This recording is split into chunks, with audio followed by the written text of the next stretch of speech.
पीले दांत वाली बहू। रंजना कभी ब्रश नहीं करती थी। उसे कितनी बार उसके माँ बाप ने डांटा, लेकिन उसका कोई असर उस पर होता ही नहीं था, जिस कारण से उसके दांत पीले पीले हो जाते हैं। शादी के बाद।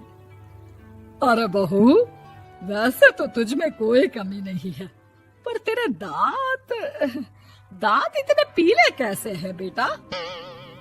कैसे मतलब? कोई सर्जरी थोड़ी ना कराइए। वो तो क्या नाम, मैं ब्रश नहीं करती थी तो पीले हो गए। अब क्या करूं? आप कहें तो लाल करवा लूं या फिर काले? यार ये क्या है, क्यों माँ से लड़ रही हो? लड़ रही हूँ?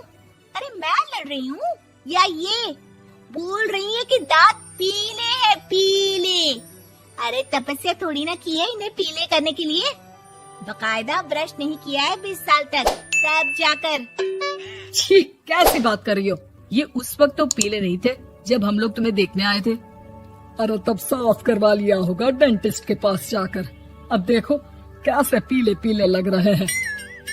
रंजना सास की तरफ गुस्से से देखती है। फिर शुरू हो गई पीले पीले पीले।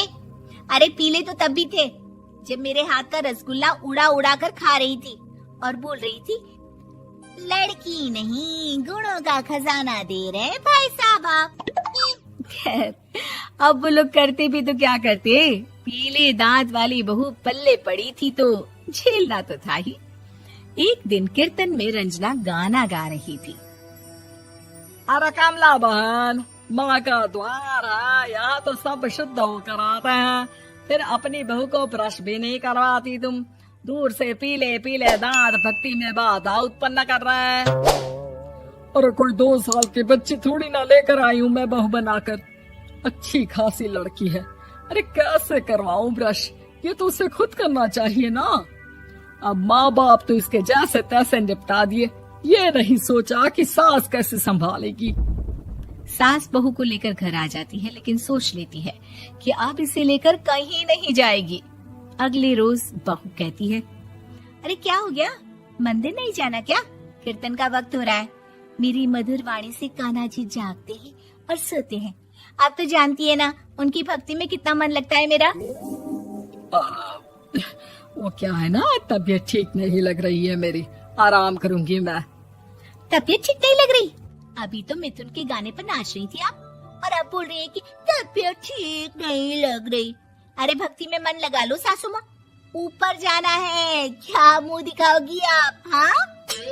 सास को बहू की बात पर गुस्सा आ जाता है। मैं क्या मुंह दिखाऊंगी, इसकी चिंता तो ना कर, समझी? अपने मुंह की चिंता कर, जो ये पीले पीले दांत लेकर हर जगह पहुंच जाती है। पता है लोग कितना मजाक बनाते हैं। ना जी ना, मैं नहीं जाना कहीं तेरे साथ। तो ये बात है, कोई ना, मत जाओ, मैं अपने कमरे में ही बैठकर भक्ति कर लूंगी। ऊपर वाला दांत थोड़ी ना देखता है, मन देखता है, भावना देखता है। और अरे बस बस, तू सब कुछ दिखा, बस ये सफेद चमकदार दांत ना दिखाना किसी को, है? जा यहाँ से। बहू को सास की बात का कोई फर्क नहीं पड़ता, वो तो जैसी थी वैसी ही रह जाती है। सुबह नहाकर किचन में खाना बनाना, फिर खाना खाना, कीर्तन भजन करना और सो जाना। एक दिन, माँ जी मैं सहेली के घर जा रही हूँ, शाम को लेट आऊंगी। हाँ हाँ तो जाना, मैंने कौन सा तेरी आरती करनी है घर पर बैठकर। रंजना सहेली के घर जाती है, जहाँ वो पार्टी में जाने की तैयारी कर रही होती है। अरे शिखा, कहाँ जाने की तैयारी कर रही है? मैं गलत वक्त पर आ गई क्या? अरे नहीं यार, उल्टा सही वक्त पर आई है। मैंने ये साड़ी और ज्वेलरी निकाली है यार, शाम को इनके ऑफिस की एक पार्टी में जाना है। बताना कैसा लग रहा है ये सब? नहीं यार, इस ड्रेस के साथ तो वो वाली ज्वेलरी अच्छी लगेगी। हाँ हाँ सही बोल रही है, मैंने ध्यान ही नहीं दिया। वैसे तो हमेशा से मस्त फैशन सेंस रखती है।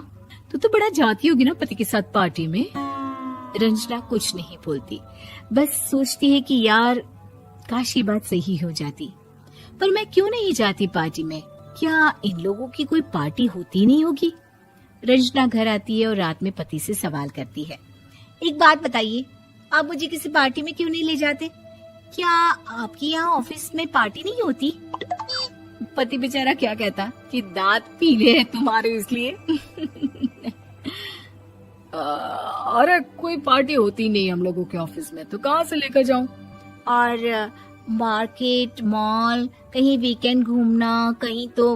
अरे यार सारे हफ्ते में एक छुट्टी मिलती है, तो सोचता हूँ कि आराम ही कर लूं। क्यों? रंजना मन मार के रह जाती है।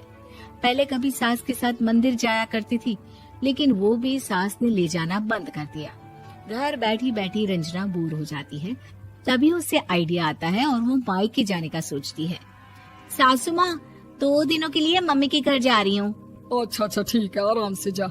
और हाँ, माँ से कुछ अच्छी आदत सीख कर आना कि कैसे शरीर के हर भाग की तरह दांतों की सफाई भी जरूरी होती है, समझी?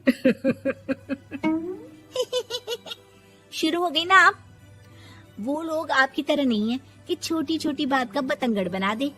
उन लोगों के लिए मैं मायने रखती हूँ, ना कि मेरे पीले पीले दांत। रंजना माँ को बिना बताए उन लोगों को सरप्राइज देती है, लेकिन जैसे ही वो दरवाजे पर पहुंचती है, अंदर देखती है कि घर वाले कहीं जा रहे होते हैं। अब माँ, काश रंजना दीदी के दांतों वाली प्रॉब्लम नहीं होती, तो वो भी हम लोगों के साथ चलती ना बुआ जी की बेटी की शादी में। हाँ बेटा, लेकिन अब उसे कौन समझाए कि उसको उसके पीले दांत नहीं दिखते, लेकिन उसके आसपास के लोगों को कितना एम्बैरेसिंग फील कराते हैं। मुझे तो कितनी बार उसके स्कूल की टीचर ने शिकायत की कि उसके साथ कोई लड़की बैठना भी नहीं चाहती, और ना ही कॉलेज में कोई उससे बात करना चाहता था। लेकिन पता नहीं क्यों उसे ये बात समझ में ही नहीं आती। कोई कमी नहीं है उस लड़की में, बस यही कि दांत पीले हैं। वो तो भला हो जीजा जी और उनकी माँ का, जो दीदी को जैसी है वैसे ही रखा हुआ है। रंजना को अपने घर वालों की बात सुनकर बहुत दुख होता है। वो सोचती है कि वो क्या करे, लेकिन फिर वो सीधा डेंटिस्ट के पास जाती है, अपने दांत चमकाती है और कसम खाती है कि वो रोज ब्रश करेगी। अरे क्या हो गया? तुम तो 2 दिनों के लिए गई थी ना, पर कोई ना, अच्छा है, चलो आ गई तो। रंजना सास के सामने आकर खड़ी हो जाती है और पूरी स्माइल करती है, उसके चमकदार दांतों को दिखाती हुई। हैं? चले मंदिर। माँ, मुझे माफ कर दीजिए, मैंने आप लोगों को बहुत एम्बैरेसिंग फील करवाया। मैं आज से रोज ब्रश करूंगी।